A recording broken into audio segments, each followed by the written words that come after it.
Christmas time, just around the corner. Millions of Americans opening their hearts and wallets, and I've seen those people on the street in New York. So we're making sure you get the most out of your charitable giving with our special user's guide to year-end financial moves. Joining me now, Claire Levison, a personal finance expert and CPA, and she is the author of the book, Frugal is Not Cheap, Spend Less, Save More, Live Better. It sounds like my New Year's Eve resolution. We're also joined by Ken Berger, CEO of Charity Navigator, America's largest independent charity evaluator, and a good one, I must say. Welcome to you both. Great to have you here. We've got a 1-2 punch here. We have the taxes and then how to find the right charity. Claire, I'm going to start with you. You can give cash, but there are complications even with giving out dollars, right?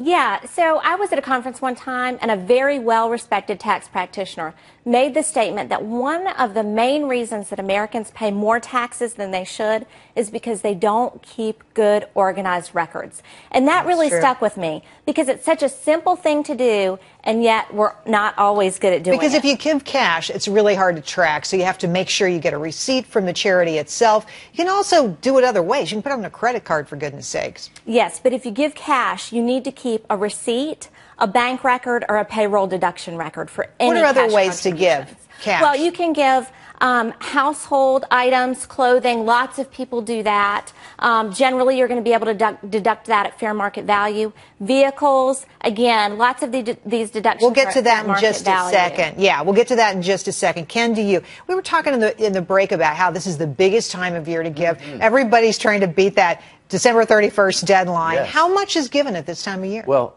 40–50% of all giving, depending on the kinds of charities. And the last day of the year is the busiest of all, by far. I think something in the order of 15 to 20% of giving can happen on that one day. That's how incredible it is this month of the year.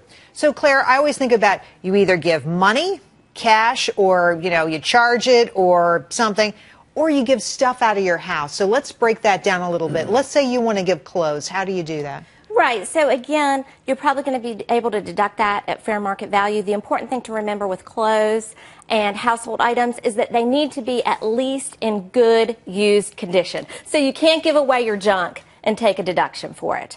Back to the vehicles again. You can give a vehicle, and that's becoming more popular.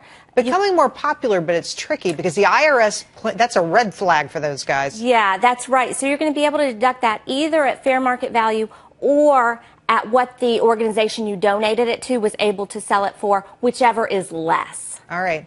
Airplanes, you can give all kinds of, because that was what was on our list. I remember that. Right. Airplanes. I never have an airplane to Even give away. Taxidermy property, the IRS calls out. Imagine that. But what about, say, a stamp collection or a coin collection? That's right. So that's what we would call capital assets. So stocks, bonds, jewelry, stamp collections, coin collections, even real estate. Again, all these things are probably going to be deducted at fair market value, but you might want to talk to your CPA about the advantages and disadvantages of donating the asset itself versus selling it first and donating the proceeds to the organization. You know what nobody ever talks about is where that money is going, Ken. A lot of people don't think about it. Maybe they just give to their university. But now's a good time to rethink that whole question. How do you decide where the money should go? Well, the cash is the most precious commodity for a charity because it helps with general operating support.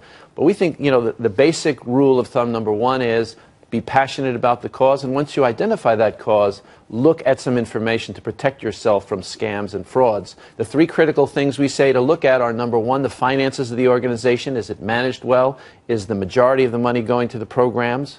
The second is, does it have good, strong governance? Is the board in charge rather than the risk of scandal and mismanagement? And the third is, do they have evidence of their results? Do they measure their performance to make sure they're effective? So a shortcut for all of this, if you don't want to do the homework yourself, you can go to Charity Navigator because they'll tell you all about it, right? That's what we're here for. But let's say I've got a charity that you don't evaluate. That's possible, right? Yeah. So what is a good proportion of overall income that goes to overhead, that goes to management salaries? What's a good amount? Because a lot of people struggle with that. Well, we recommend ideally 75% goes to program, 65% is okay depending. Most importantly is also to look at those other factors, because it may not have the lowest overhead rate, but it may be very effective. By the way, we have every charity, every nonprofit in America on our site, so even if we don't rate it, we have their financial reports, and we have a guide to help you to follow through on these different measures. I love that. Claire, there are some donations